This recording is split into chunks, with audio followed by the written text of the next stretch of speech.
Welcome back to Let's Get Scared channel.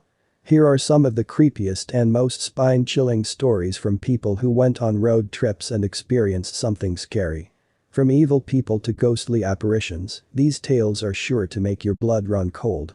So buckle up, crank up the volume, and prepare to be spooked as we explore the dark and creepy realm of scary road trip stories. Let's get scared. It was a late cloudy night. I was driving home from work. The moon was obscured by the clouds, so it looked very dark on the road. I lived on a farm outside of town. My commute was long. The road looked deserted. The only light came from my car's headlights. I was tired and simply wanted to get home. My car's radio wasn't working. So, I was driving in silence. After about 30 minutes of driving, I noticed a figure on the side of the road, holding up a thumb. It was a hitchhiker. I hesitated for a second. Should I give him a ride? I remember thinking. Oh, why not? I said to myself. I reasoned that it was late and that it will rain soon. The nice guy inside me convinced me to pull over. The man, possibly in his 30s, approached my car and thanked me for stopping. I welcomed him in because he appeared friendly enough. We struck up a conversation. He introduced himself as Jack and explained that he was only passing through town. We talked about the weather, sports, and life in general. But something changed as we continued driving. Jack became fidgety. I caught him staring at me for extended periods of time. It made me feel uncomfortable. Then Jack started asking me where I lived and if I lived alone. I began to feel nervous. I sensed that this line of questions is not right. Something was off. I answered politely as much as I felt was appropriate given that I didn't really know Jack. Jack's behavior became increasingly unpredictable as I continued driving. He'd chuckle out of nowhere and his eyes seemed to light up in the dark. He still stared at me, making me feel nervous. Then, he suddenly hugged me with his left arm. I was startled. He leaned down close to my ear and muttered, "You shouldn't have picked me up." I broke into cold sweat. I was frantically thinking of a way out of the situation. But before I could do anything, Jack pulled out a knife. I swerved the car to shake him off, but Jack held on tight. We went off the road and into a ditch. The car came to a stop and I looked over at Jack. His eyes were wild and he began to chuckle. I needed to get out of there. Quickly, I unbuckled my seatbelt and scrambled out of the car. I could hear Jack running after me, his laughter booming in the night. I ran as fast as I could, stumbling and tripping. Then, in a short distance, I spotted light of a gas station. I ran towards it as fast as I could. My heart was beating fast and I could barely breathe. When I arrived to the gas station, I started yelling for help and pounded on the door until the attendant let me in. Once inside the gas station, I slumped on the floor, gasping for air. The police were called and Jack was apprehended. Later I learned that Jack was a serial killer. He found his victims on deserted roads by hitchhiking. I was fortunate to have survived the attack, but I'll never forget the dread I felt that night. My wife recently died. The stress of losing her caused me to experience insomnia. One sleepless night, I couldn't find anything interesting on TV and the library book I rented I already finished reading. Sleep wouldn't come and I needed some fresh air. So I went for a ride. It was a dark, quiet autumn night. I opened driver's side window and just drove without any particular destination in mind. I was deep in thought as I drove. My headlights were the only ones illuminating the road, making it kind of hypnotic. Suddenly, I noticed a car was approaching with no headlights on. It was difficult to tell what type of car it was. Maybe it's a broken down car, I thought. But the car was definitely moving. I remember wondering what kind of person drives without headlights on a dark, lonely road like this. I tried to pass the car. Suddenly, it swerved and nearly ran me off the road. I got scared and upset at the same time. What the hell? I cursed. I kept a safe distance behind the car and followed it. The car was swerving all over the road. I thought the driver was completely drunk or drugged. After a few minutes, the car abruptly pulled off the road. It went onto a dirt path leading into the woods. Without hesitation I followed it down the road. Then, I saw the car stopped at a clearing in the woods. There was no one in the car, but its engine was running. I got out of my car quietly and went to check it out. As I got closer to it, I noticed there were strange symbols on the car.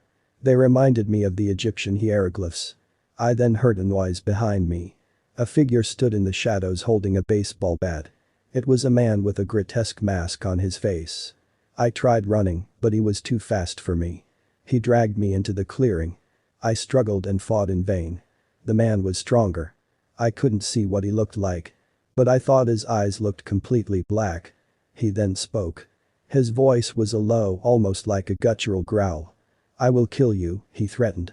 Then everything went black. I woke hours later. I was all battered and bruised and had no recollection of what had occurred. Later, I was told that a couple driving down the road had noticed my car. They called the cops who found me lying on the ground. I barely made it. I'll never drive at night on a lonely road again.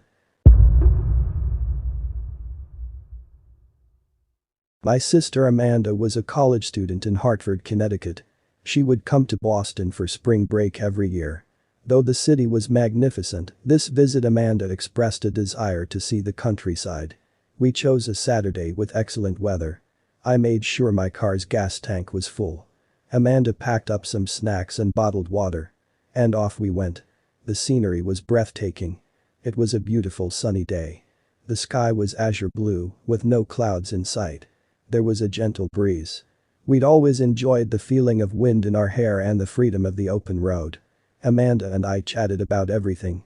We sung along to our favorite radio stations while laughing and joking about childhood memories. Time appeared to pass quickly. Everything was well until our ride back to Boston.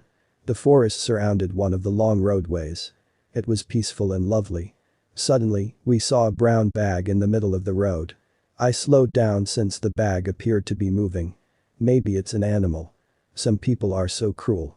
They will purposefully leave animals in bags on the side of the road, Amanda remarked. I pulled over to the side of the road. Cautiously, we walked towards the brown bag to check it out. It turned out that the paper bag had a toy cat inside. The toy made a meowing sound. Strange, I said, puzzled. Do you think it fell out of someone's car?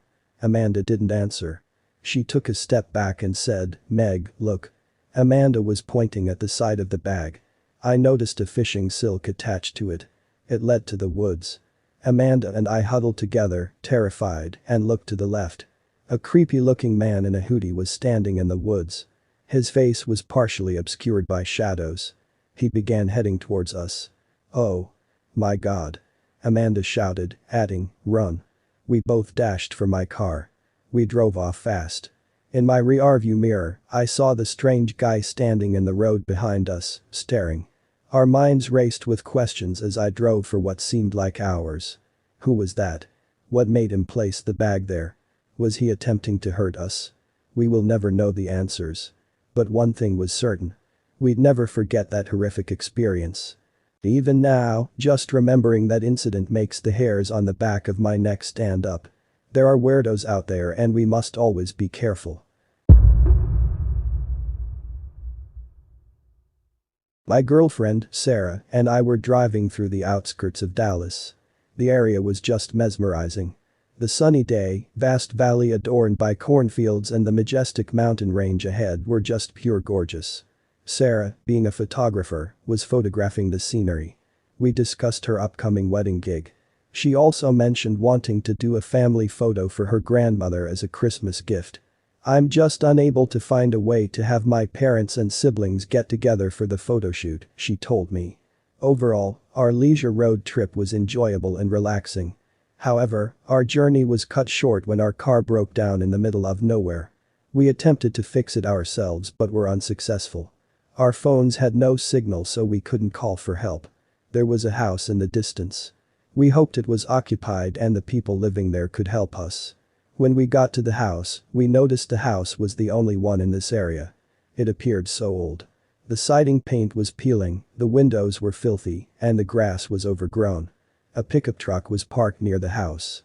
There was a shed that was leaning to the right, threatening to collapse at any moment. We knocked on the door, hoping for a friendly face to help us. But, our hopes were crushed when an old woman answered. She gave us an icy stare and asked what we wanted.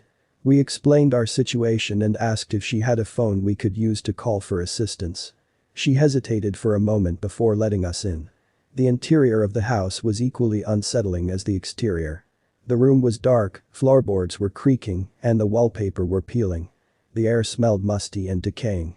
The lady led us to a room and handed us a phone, which was dead. Confused, I politely asked her. "Have you got a cell phone?" The woman didn't say anything, just stared at me. Then, she told us that she and her husband disliked strangers and that we were not welcome in their home. She told us to leave right away. It was obvious to us that the woman had issues. So, we nodded and started to leave. Just when we got to the door, we heard a noise coming from upstairs. It sounded like someone was calling for help. The lady became furious and demanded that we leave immediately. But because we were both curious by nature, we decided to look anyway. We anxiously ascended the stairs. At the top of the stairs, to the right, was a room with a closed door. Noises were coming from behind it and so we opened the door without thinking. What we saw made our blood run cold. There was an old man lying on a bed, tied up. He looked our way, his eyes pleading with us. He could barely utter, "Help me." Before we could react, the old woman appeared behind us, holding a large knife. She screamed at us to leave.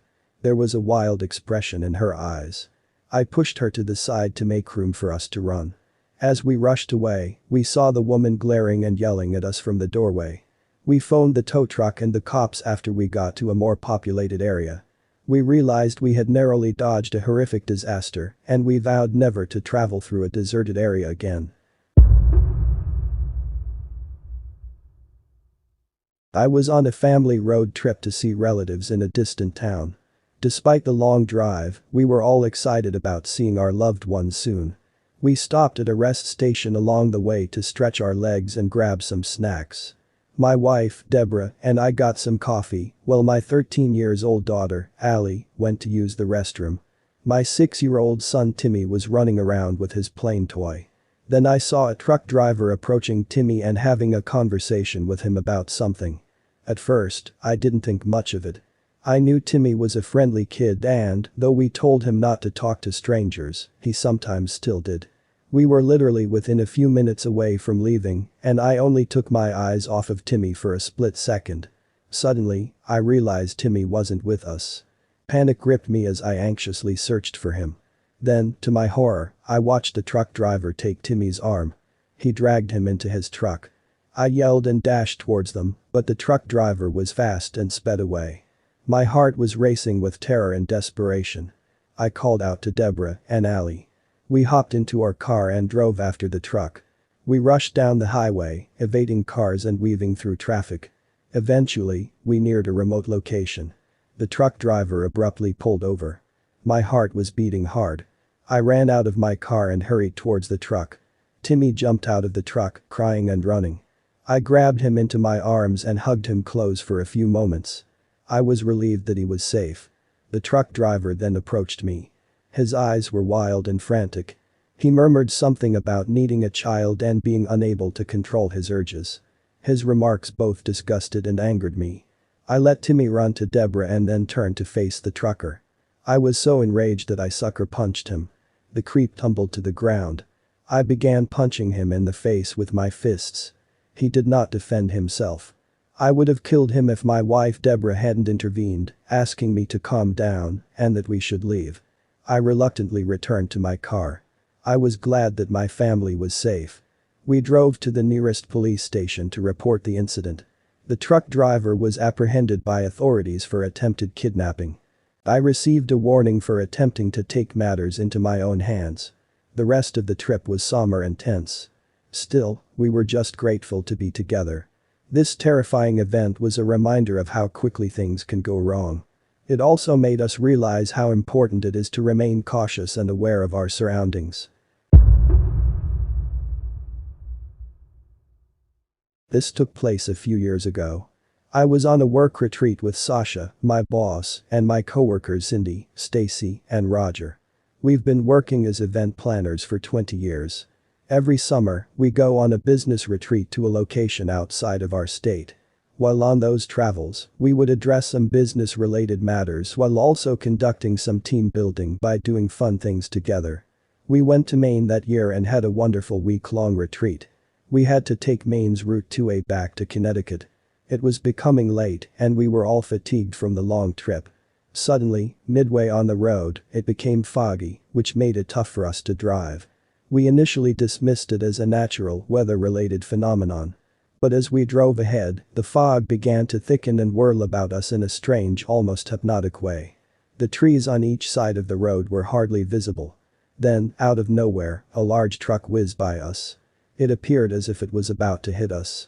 A few minutes later, a panicked, distressed woman ran onto the road in front of us, forcing us to come to a halt. She was sobbing and screamed that she and her husband had been in an accident with a truck. We assumed it was the same truck that had passed us. Roger, Sasha, and I stepped out of the car and followed the lady to the accident scene. Stacy and Cindy were following us, attempting to dial 911. The distressed woman's cry became more distant as we moved through the fog. I assumed it was my hearing playing tricks on me. The woman vanished into the fog at a sharp curve. "Where has she gone?" Sasha asked. "I'm not sure," I heard myself say. "Hello?" Roger yelled. That's when we heard Cindy order us to stop. She was on the phone with someone and appeared shocked. She concluded her call quietly, then stated to us, "It's a ghost. There is no accident. We need to return to our car and just leave." The air felt thick. We suddenly heard sounds of crash and brakes shrieking. We also heard the same woman we saw earlier scream and call for rescue. We all rushed back to our cars and drove away. The identical truck we saw earlier rushed past us once more. Cindy then told us more about what the 911 dispatcher told her. She began with, "You guys." Her eyes were wide open and she was struggling to breathe. Cindy continued. "I was able to receive a signal to dial 911. The dispatcher informed me that this road is haunted. There appear to have been numerous truck-related accidents on this road. It is often typical to see a ghostly woman seeking assistance for her husband who is trapped in their car. Apparently, the majority of the accidents occurred at the sharp curve. For a while, we were all quiet, astonished and scared. The weather seemed to clear as we exited Route 2A. Our phones had a signal too. Stacy had a good internet connection, so she googled Maine's Route 2A and discovered that it's prone to accidents. The truck accidents and eerie encounters on Route 2 inspired Dick Curless's 1965 song, "A Tombstone Every Mile." Route 2 is said to be one of the most haunted routes in America. We had no idea. Regardless, we were all relieved to arrive home safely. But it was an experience that we will never forget.